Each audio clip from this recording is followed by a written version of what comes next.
بسم اللہ الرحمن الرحیم۔ السلام علیکم ورحمۃ اللہ وبرکاتہ۔ عزیز طلبہ اکرام، آج سبق نمبر 122 ہے اور آج کے سبق میں ہم انشاءاللہ اجرت پر کام کرنے والے جو مزدور ہوتے ہیں یا مستری ہوتے ہیں ان کے احکامات پڑھتے ہیں۔ جس طریقے سے چیزوں کو کرائے پر دیا جاتا ہے، اسی طریقے سے لوگوں کو بھی آپ مزدور رکھ رہے ہوتے ہیں کسی کام کے لیے، یا آپ ان کو اگر ان نے کوئی دکان ڈالی ہوئی ہے تو وہ مال آرڈر پر بنا رہے ہیں تو آپ ان کو آرڈر دیتے ہیں، آپ ان سے چیز بنواتے ہیں۔ درزی ہیں، انہوں نے دکان ڈالی ہوئی ہے تو آپ درزی کو کپڑا دیتے ہیں، وہ آپ کے لیے سی دیتے ہیں۔ اسی طریقے سے لکڑی کا کام کرنے والا مستری ہے، یا اسی طریقے سے کپڑے کو کلر کرنے والا، وہ اس کی دکان اس نے ڈالی ہوئی ہے، یا اپنے گھر پہ کوئی کام آپ کر رہے ہیں، کوئی تعمیراتی کام آپ کر رہے ہیں، اس کے لیے آپ مزدور رکھ رہے ہیں یا اس کے لیے آپ مستری کو بلا رہے ہیں۔ اچھا، یہ اقسام ہوتی ہیں۔ اسی طریقے سے آپ کسی کو ٹھیکہ دے دیتے ہیں کہ بھئی یہ کام آپ نے مکمل کر کے مجھے دینا ہے، تو دیکھیں یہ سب لوگ آپ کے پاس گویا کہ مزدوری کرنے آ رہے ہیں، تو یہ بھی کتاب الاجارہ کا حصہ ہے۔ اسی طریقے سے آپ اپنے گھر پر ملازم رکھتے ہیں، ماہانہ اس کو سیلری دیتے ہیں، تو باورچی رکھتے ہیں، اس کو ماہانہ سیلری دیتے ہیں۔ اسی طریقے سے یہ جو اسکول، کالجز، مدارس، جتنے بھی لوگ یہ ٹیچنگ کر رہے ہیں، پڑھا رہے ہیں، تو یہ پڑھانے والے یہ بھی آپ دیکھیں تو یہ بھی اجیر ہیں، ان کو اجیر کہا جاتا ہے عربی کے اندر، اجرت پر کام کرنے والے۔ اور اسی طریقے سے سرکاری ملازمین جتنے بھی آپ لے لیں اس کو، وہ سارے اس کیٹیگری کے اندر آئیں گے۔ تو آج ہم ان سے متعلق کچھ پڑھتے ہیں اور ان کے کچھ احکامات ہیں، انشاءاللہ ان کو دیکھتے ہیں۔ اس میں ایک قسم ہوگی اجیر خاص اور ایک ہوگی اجیر عام، اور پھر ان کے پاس جو چیز آپ ان کے حوالے کرو گے، جو مال اپنا ان کو بنانے کے لیے یا اس پہ جو وہ کام کروانے کے لیے، تو اس پہ زمان اگر ان کے پاس وہ مال ہلاک ہو جاتا ہے تو کیا ان پہ زمان آئے گا یا نہیں آئے گا، تو یہ ساری تفصیل انشاءاللہ اس سبق کے اندر آپ دیکھیں گے۔ اچھا، عبارت ہماری آج یہاں سے ہے کہ وَالْأُجَرَاءُ عَلَى ضَرْبَيْنِ، اجارہ یعنی اجیر ہو گیا، اور الف لام جب جمع پر داخل ہوتا ہے تو اس کی جمعیت کو باطل ہی کر دیتا ہے۔ مراد اس سے اجیر ہی ہے کہ اجیر کی دو قسمیں ہیں، یعنی مزدوری جو پیسے لے کر کام کرتا ہے تو اس کی دو قسمیں ہوتی ہیں، اجیر مشترک و اجیر خاص۔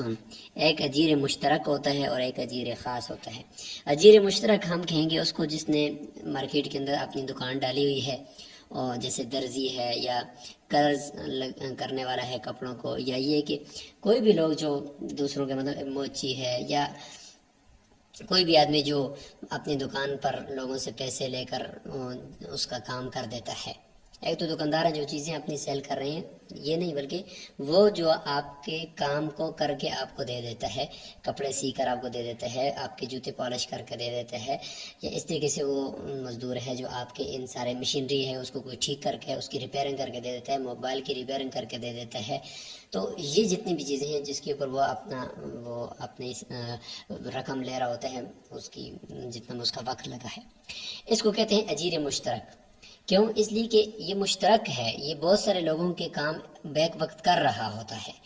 اور بہت سارے اس کے پاس اگر وہ درزی ہے تو سوٹ پڑے ہوئے ہیں، موبائل کا ریپیئرنگ کرنے والا ہے تو اس کے پاس بہت سارے موبائل لوگوں کے پڑے ہوئے ہیں، تو آپ کا بھی وہ کام کر رہا ہوتا ہے اور ساتھ ساتھ وہ اور لوگوں کے بھی کام کر رہا ہوتا ہے، تو اس لیے وہ مشترک اجیر ہے۔ اچھا، دوسرا ہے اجیر خاص۔ اجیر خاص کہتے ہیں کہ جو خاص آپ ہی کے کام کے لیے، لفظ سے بھی پتہ ہے کہ صرف آپ ہی کے کام کے لیے وہ اس نے اپنا وقت مختص کر دیا ہے،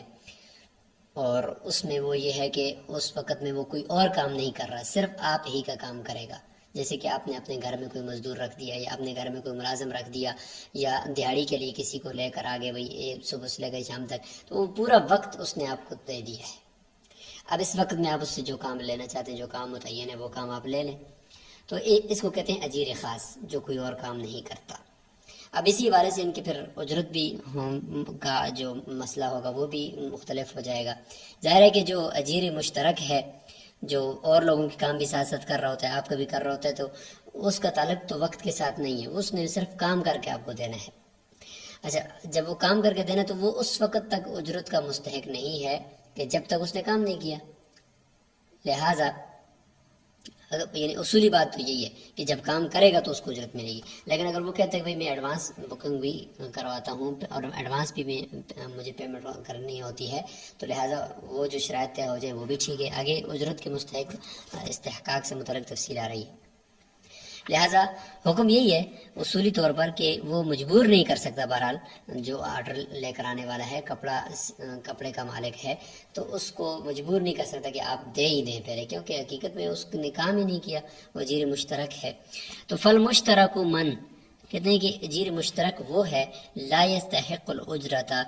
یہ حکم جو بیان ہو رہا ہے نا اسی کے اندر ہی تعریف گویا کہ آ گئی ہے، تو اس لیے انہوں نے حکم ہی بیان کر دیا کہ جو اجرت کا مستحق نہیں ہوتا حتی یعمل، یہاں تک کہ وہ کام مکمل کر لے،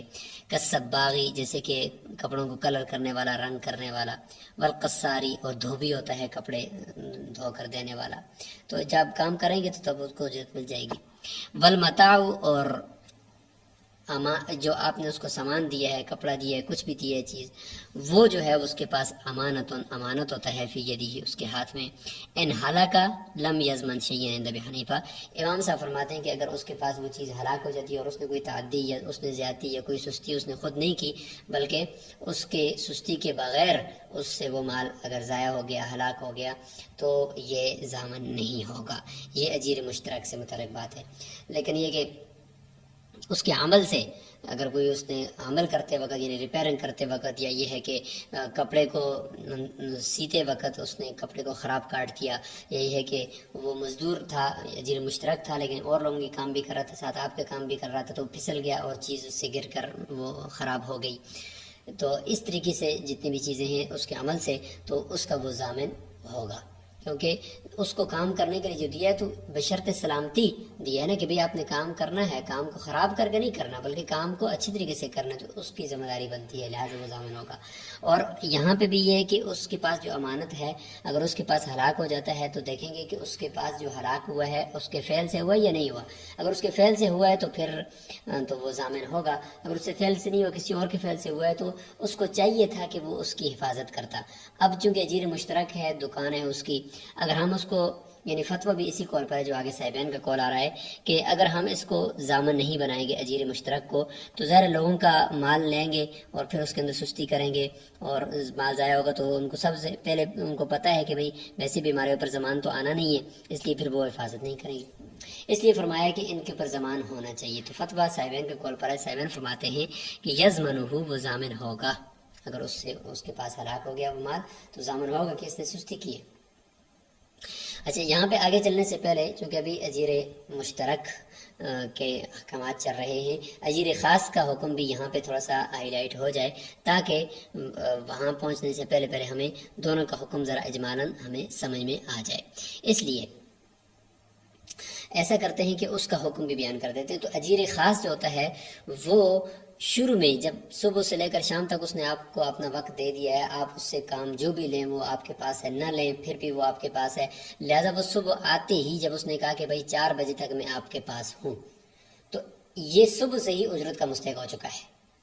اور پورا دن ظاہر ہے کہ وہ آپ کے پاس ہی ہوگا، اور ظاہر آپ دیکھ رہے ہیں اس کو کہ وہ جو کام کر رہا ہے، تو اس دوران اگر اس کے ہاتھ سے کوئی چیز گر گئی اور ہلاک ہو گئی تو ظاہر ہے کہ ایسا تو مستریوں سے ہو ہی جاتا ہے، کوئی لکڑی ٹوٹ گئی یا کہ کام کرتے ہوئے کچھ نقصان ہلکا پھلکا ہو گیا تو یہ تو ہو جاتا ہے، کیونکہ وہ اور تو کوئی کام کر ہی نہیں رہا، آپ ہی کے کام کے لیے آیا ہوا ہے اور اس نے کوئی سستی بھی نہیں کی، تو اس لیے وہ ضامن نہیں ہوگا بہرحال۔ لیکن اجیر مشترک یہاں پہ اگر اس کے پاس چیز ہلاک ہو جاتی ہے تو اس کو ضامن بنایا جائے گا تاکہ وہ آئندہ کے لیے پھر وہ دوسروں کی چیز کی حفاظت کرے گا۔ وما تلف بعملہ، اور وہ چیز جو اس کے عمل سے ہلاک ہو جائے تو کیا وہ اس کا ضامن ہوگا؟ تو فرماتے ہیں کہ ہاں، جو اس کے عمل سے ہلاک ہوگی تو ظاہر ہے کہ وہ اگر موبائل کی ریپیئرنگ کر رہا ہے یا کپڑے کو سی رہا ہے تو اگر وہ اتنی سستی کرے گا تو اگر ہم یہ کہیں گے بھائی یہ ضامن نہیں ہے تو پھر تو وہ کئی مرتبہ کپڑے وہ ضائع کر دے گا، یا دھوبی ہے تو اس کپڑوں کو اس طریقے سے کوٹ دے گا کہ بھائی اس کے وہ پھاڑ دے گا کپڑوں کو، یا یہ کہ سستی کر لیں گے، تو اس لیے لوگوں کے اموال ضائع ہونے کا خدشہ ہے۔ تو فتویٰ اسی پر ہے کہ اس میں بھی وہ ضامن ہوگا۔ وما تلف بعمل ہی، اگر اس کے عمل سے کوئی چیز ضائع ہو جاتی ہے، مثال کے طور پر یہاں پہ وما تلف بعمل ہی مبتدا ہے اور مضمون آگے خبر ہے جی کہ اس کی ضمانت دی جائے گی۔ آگے کچھ مثالیں ہیں، تخریق الثوب من دقہ، جیسے دھوبی کا کپڑے کو پھاڑ دینا کوٹنے کی وجہ سے، وزلق الحمالی، اور اس طریقے سے بوجھ اٹھانے والے مزدور کا پھسل جانا،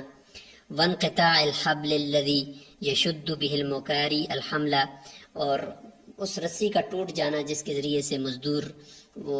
بوجھ کو باندھتا ہے، وغرق السفینہ من مدھا، یا کشتی چلانے والا تھا ملاح، اس نے کشتی کو کھینچا تو اس کی وجہ سے وہ غرق ہو گئی۔ تو یہ جتنے بھی اس کے اپنے اعمال ہیں، یہ چونکہ اس کے اپنے عمل سے یہ چیز ضائع ہوئی ہے تو اس لیے یہ اس کا ضامن ہوگا۔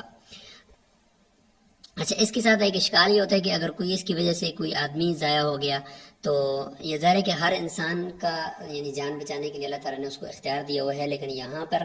جنایت اگر ہوتی تو پھر تو یہ اس سواریوں کا بھی وہ ضامن ہوتا، اگر اس سے ہلاک ہو گئے یا اس کی وجہ سے کوئی دوسرا آدمی ہلاک ہو گیا کہ کشتی کے اندر لوگ سارے ڈوب گئے، یا کہ اس کی سواری کے اوپر لوگ تھے تو سارے لوگ اس میں ہلاک ہو گئے، تو یہ ضامن نہیں ہوگا۔ اس میں یہ اصول یاد رکھیں کہ اگر کوئی آدمی جنایت کر لے کسی پر اور اس کو قتل کر دے، خطاً قتل کر دے یا عمدن قتل کر دے، جان بوجھ کر قتل کر دے، تو اس کی وجہ سے دیت لازم ہوتی ہے، اور اگر جان بوجھ کر کرتا ہے تو پھر قصاص بھی ہوتا ہے، اور خطاً کرتا ہے تو دیت ہوتی ہے، تو یہ اس کی وجہ سے ہوتی ہے۔ جبکہ یہاں پہ جنایت تو کوئی بھی نہیں ہے، جبکہ یہاں پہ تو اس نے باقاعدہ عقد اجارہ کیا ہے، عقد اجارہ کرنے کی وجہ سے لوگوں کو اپنی سواری پر سوار کیا ہے، تو یہ اجرت کی وجہ سے لوگ اس پر سوار ہوں، اور اجرت ہی کے عقد کے اندر یہ ہلاک ہو گئی اس سے، تو یہ اجرت کے وجہ سے یعنی عقد اجارہ کی وجہ سے، کسی عقد کی وجہ سے اگر کوئی آدمی ہلاک ہو جاتا ہے تو وہ جنایت کی وجہ سے تو نہیں ہوا، کوئی جنایت تو اس نے نہیں کی، کوئی جرم کر کے ان کو تو نہیں مارا، اس لیے یہ فرماتے ہیں کہ انسانوں کا وہ ضامن نہیں ہوگا۔ اگر انسانوں کا ضامن اس کو بنائیں گے بھی تو پھر تو اس کا سب کچھ بک جائے گا، سب کچھ لٹ جائے گا، تو اس کے لیے کچھ بھی نہیں بچے گا۔ اس لیے فرمایا کہ وقت پورا آ گیا جس کا تو اس نے مر جانا ہے، اس لیے یہاں پہ اس نے کوئی جنایت نہیں کی، لہٰذا یہ ضامن نہیں ہوگا۔ اس لیے فرمایا کہ الا یہ کہ وہ اجیر مشترک لا یضمن به، یعنی اس فعل کی وجہ سے وہ ضامن نہیں ہوگا بنی آدم کا کمن، جیسے کہ غرق فی السفینتی، کہ کوئی کشتی کے اندر، اس کی کشتی کے اندر کوئی غرق ہو کر ڈوب کر فوت ہو گیا، او سقط من الدابۃ، یا اس کی سواری سے کوئی گر کر فوت ہو گیا، لم یضمنہ، وہ ضامن نہیں ہوگا۔ اچھا، اسی طریقے سے پچنا لگانے والے، اور اسی طریقے سے ایک فسد ہوتا ہے جسم کو چیرا لگانے والا، یہ بھی اجیر مشترک ہوتے ہیں۔ تو اگر آپ کسی سے پچنا لگانے کے لیے گئے یا وہ سنگی لگانے کے لیے گئے، تو اس نے اگر آپ کو سنگی لگائی یا کسی اور کو لگائی، اور اس نے اس جگہ جہاں پہ اس کا پوائنٹ ہوتا ہے اس پوائنٹ سے آگے پچنے کے اندر اس نے تجاوز نہیں کیا، لیکن اس کے باوجود وہ انسان فوت ہو گیا خون چلنے کی وجہ سے، خون رکا نہیں، تو یہ ضامن نہیں ہوگا، کیونکہ اس نے اپنی ایک خاص جگہ تک ہی گیا اور اس جگہ سے آگے گیا نہیں ہے، لہٰذا یہ ضامن نہیں ہوگا۔ اور اگر وہ اس جگہ سے تجاوز کر چکا تھا، اس نے غلط جگہ پہ لگایا اور خون جاری ہو گیا، رگ کٹ گئی، تو پھر وہ ضامن ہوگا۔ وَإِذَا فَسَدَ الْفَسَادُ، یعنی جسم کو چیرا لگا کر جو فسد، یعنی جس کو ہم پچنا بھی کہہ سکتے ہیں، یا یہ کہ فاسد خون نکالنے کے لیے جو جسم کو چیرا لگایا جاتا ہے، بازو کے اوپر بھی لگاتے ہیں، کندھے کے اوپر بھی، اور بزغ البزاغ، یا داغ لگانے والا داغ لگا دے، یعنی اس طریقے سے جانوروں کو جو داغ لگاتے ہیں وہ لگا دے، جانوروں کو بھی لگاتے ہیں، انسانوں کو بھی لگاتے ہیں۔ ولم يتجاوز الموضع المعتاد، اور وہ خاص جو پوائنٹ ہوتے ہیں اس سے وہ تجاوز اس نے نہیں کیا، تو اس کے باوجود اگر انسان یا جانور اس سنگی لگانے کی وجہ سے یا پسنے لگانے کی وجہ سے ہلاک ہو جائے تو فلا ضمان علیہما، تو ان دونوں کے اوپر ضمان نہیں آئے گا، فیما عتب من ذالک، جو جانور یا انسان اس کی وجہ سے ہلاک ہو جائے. وَإِن تَجَاوَزَهُ اگر اس پوائنٹ سے آگے وہ بڑھ گیا ہے اور پھر کوئی رگ وغیرہ کاٹ دی ہے اس نے تو اس وجہ سے پھر اگر وہ ہلاک ہو گیا تو اس کی دیت وغیرہ کا وہ ضامن ہوگا. تو یہاں تک اجیر مشترک کے مسائل تھے. اور والاجیر الخاص اور اجیر خاص کا جو حکم ہے وہ پہلے کچھ بتا بھی دیا تھا، اور اب یہاں پہ آپ دیکھ لیں کہ هو الذی یہ وہ ہوتا ہے یستحق الاجرت جو اجرت کا مستحق ہو جاتا ہے بتسلیم نفسه فی المدتی اپنے آپ کو اس مقرر وقت کے اندر حوالے کر دینے سے. وَإِن لَمْ يَعْمَلْ اگرچہ وہ عمل نہ کرے. مثال کے طور پر مالک نے اس کو مزدور کو بلایا کہ بھئی آپ نے یہ کام کرنا ہے، لیکن اب اس نے اس سے وہ کام لیا نہیں ہے، کوئی اور باہر کوئی خارجی عوامل بھی نہیں آئے کہ جس سے کام میں رکاوٹ ہوئی، مثلا بارش لگی ہے، کچھ ہوا، وہ آ کر بیٹھا ہوا ہے لیکن مالک نے اس سے کوئی کام وغیرہ نہیں لیا، تو اس سے وہ ایسا نہیں ہوگا بھئی میں نے تو کام کروایا نہیں ہے آپ سے لہٰذا آپ اجرت کے مستحق بھی نہیں، بلکہ آپ نے وقت جو ہے اس کا لیا ہے، صبح سے لے کر شام تک وہ آپ کے پاس رہا ہے، اس نے کوئی اور کام نہیں کیا، اس لیے وہ اجرت کا مستحق ہے. مثال کے طور پر کمان استاجر رجلا کسی نے کسی آدمی کو کرائے یعنی مزدور